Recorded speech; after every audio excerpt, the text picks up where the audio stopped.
Once again, for the information of all departments of Zamboanga guests on Cebu Pacific 55851, your final boarding rate assignment is accordingly 131.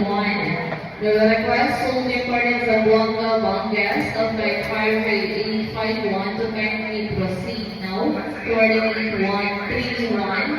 Passengers under boarding room number 1. To facilitate your boarding, please have your boarding pass and please get ID ready for scanning at the gate. Kung maaari po lang, pakihawakan ng kanya-kanya boarding pass at please get ID para sa mas mabilis na boarding process. Your attention please. This is the final boarding call for flight 5J771 for your Pagadian. Guests are requested to kindly proceed now boarding gate 134B for your immediate boarding. Once again, boarding gate 134B over, please.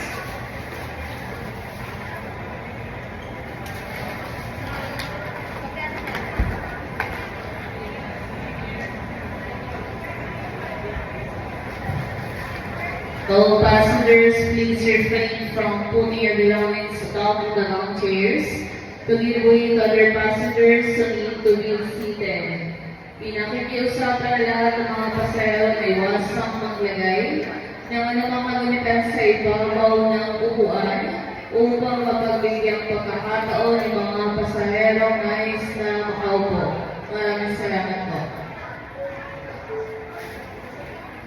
Cebu Pacific Flight 5J961 for Davao is now boarding to boarding gate 1, grade AB. We do request all departing Davao Longest on flight 5J961 to kindly please board aircraft now to boarding gate 1, grade AB. Once again, boarding gate 1, grade AB, all